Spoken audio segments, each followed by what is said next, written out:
Welcome to More Than a Few Words Marketing Conversation. This is your host, Lorraine Ball. And those of you that know me, you know I love a good story. No presentation should start without a story. No long blog post should ever use anything else in the introduction. I don't always get to do that, but I do love it when I do it myself and when I see other people do it as well. And so today we're going to really dive into this whole topic of creating stories and defining the difference between story building and storytelling. To have that conversation, I've invited John Elbing to join me. John is a business storytelling consultant. He is the creator of the story building method, and he's written a new book on the subject. There'll be a link in the show notes where you'll be able to find it. But in the meantime, John, welcome to the show. Hi, Lorraine. Happy to be here with you.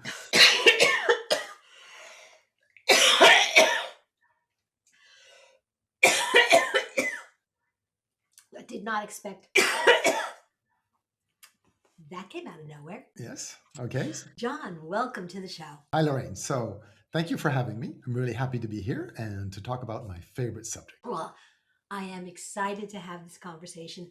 And I really want to start with a definition, if that's okay with you, because you do not use the terms storytelling and story building interchangeably. You really see those as two different activities.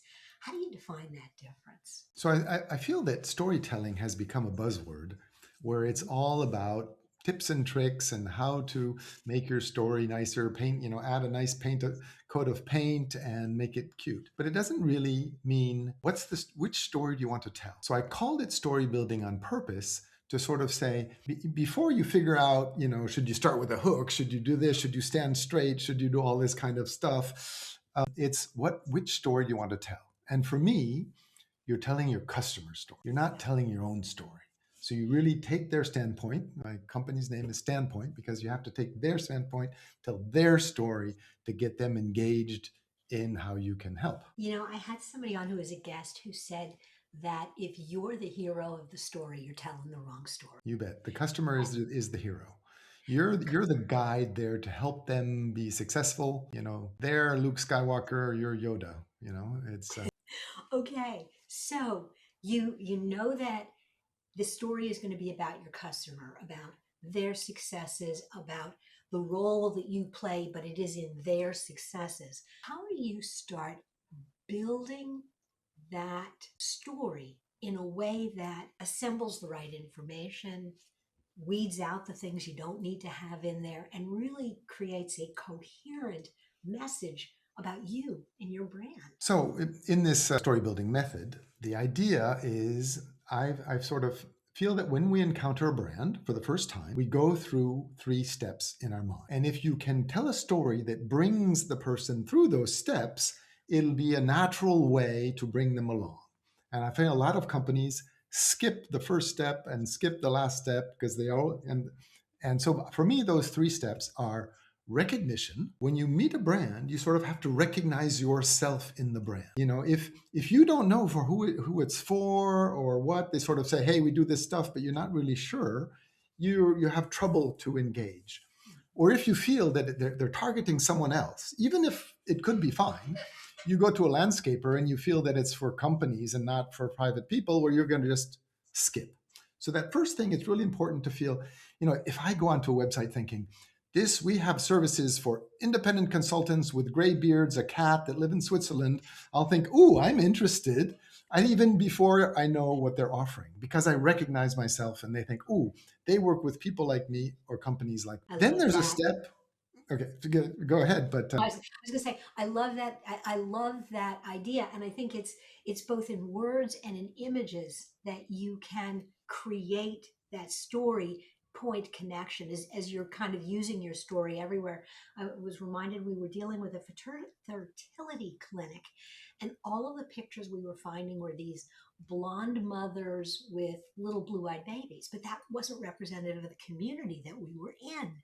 And so the first thing we did was we took the photo to black and white, and then we zeroed in on the mother holding the baby about mid-level.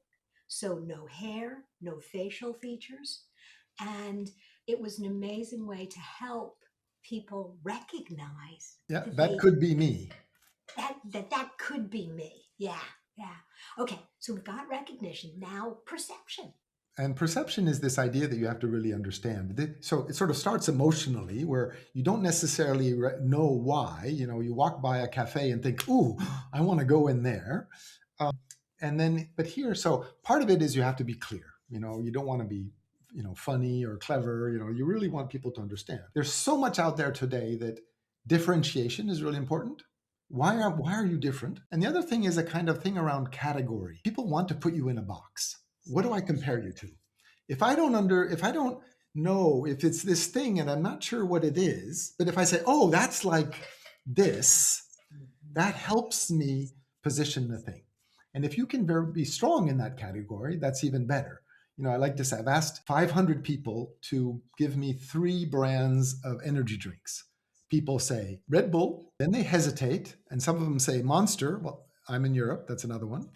And very few can give a third one. And there are 192 energy drink brands out there. And Red Bull has 50% market share because they own the brand. And so if you can be different. If you're one more doing the same, but if you're saying, usually people do it like this, but hey, we do something different. So that differentiation and category is important. So then I'm really excited. I think that's really for me. And then that third part is projection, where I think, what's it going to be like? And often they don't bring you that far. So I sort of think, oh, well, how is it? I have to buy it and install it and learn and then try and use my old system while I'm starting the new system and the thing and the stuff. And I end up by saying, okay, I really need to do this, but I'll come back next week, and then I don't. So if you in the story can say, hey, this is how it happens, this is the experience you'll have, and then, imagine these problems that you'll no longer struggle with this, and close your eye and imagine this positive future that I promise. And if people can already sort of pre-live what you're selling, they're one step further into engagement. So at the beginning, if people recognize themselves, you'll get better clients. It's really the people that match what you're doing that will connect. So you have a better quality pipeline somehow. But then you bring them a little bit farther by having them really, they're already, involved. And then they say, okay, then I'll get the demo, I'll get the meeting, or even purchase or whatever. I love this process that you're talking about taking customers through. Because, at the very beginning, you said, well, this is all about, the story is about the customer, but really taking someone from a point of bumping into a brand they don't know and recognizing it's for them, building an opinion very quickly about what it is that brand does, and then seeing how they work with, how they could work or how they would live as a result of that. And that's all great. And I love that in theory, but can you give me a simple, maybe example of how a company might actually frame this? So say I mow lawns, and I can come to you and say, hey, I can mow your lawn. Or I can say, homeowner, they would love to live in a really nice environment. When they moved in, they were so happy, but, keeping, that their garden is a mess, but when they get home from work, they're tired and they never get around to it. So you're ashamed of your yard. But we have this great system where we come in and we take care of everything, and then you no longer have to worry. Your spouse stops nagging you. And imagine you'll be proud of your yard in front of your neighbors. You'll have the best barbecues, all summer. Absolutely. I love that. That's a really good example. And it was a really good way for me to visualize how that could work with a particular industry. So if I'm going to go through this process, anything else I should keep in mind as I start building my story? So in the book, what I've done is I've created a number of canvases where you put Post-its. So there's one about your customer, and you think about what are the segments, who are you targeting, what are their aspirations? And aspirations sometimes can be very practical. I need someone to mow my lawn, or it can be, hey, I want to feel like the hero. I want to be successful. And you can play around with these aspirations. And often companies say, I offer this service, so the problem must be that they're missing the service. But no, you can if you really take their standpoint, you can feel that, oh, this is the way to say it. So I go through all these questions. At what moment is it the best to talk to a customer? There's these trigger moments. I get a phone call that says, "Are you happy with your insurance?" And I sort of think, I don't know, and hang up. But if they say, "Hey, we saw that you just bought a house, and we're sure you have the basic insurance, but did you know we have this great thing?" I think, "Ooh, I'll listen." So if you can pick those moments. Anyway, so you go through these canvases, and there's a framework where I have little squares, and you say, "What are these are these steps." And you build the story along those lines of recognition, and then what category, what the service is, and then the experience, and then this projection into the how it makes your life better. And then you can make a website, you can make a pitch deck, you can, at a cocktail party, you can have the short version, and say, "Hey, instead of saying I do this, you say these people have this issue, and this is how I make their life better." And even in that short version, that's way more engaging than say, "I'm an accountant." No.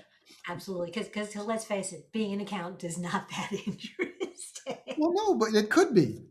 Small businesses struggle. They're working with their clients, but all this financial stuff is complicated, and they leave money on the table with their taxes. And so I work with them, take it over, and at the end of their year, they get tax rebates, and they're ahead of their thing, and they know where their money went, and they can manage their business, and they're more successful. Fantastic. Well, John, this has been fabulous. I'm going to encourage anybody, if you guys are listening and want to know more about what John does, his website is standpoint.ch. You can also find John on LinkedIn. Look for John Elbing, Elbing, and you'll find him there. And there'll be a link to where you can find the book in the show notes as well. John, thanks again for being a part of the show. Well, thanks, Lorraine. This has been great fun, and I'll love to listen to it when it comes out.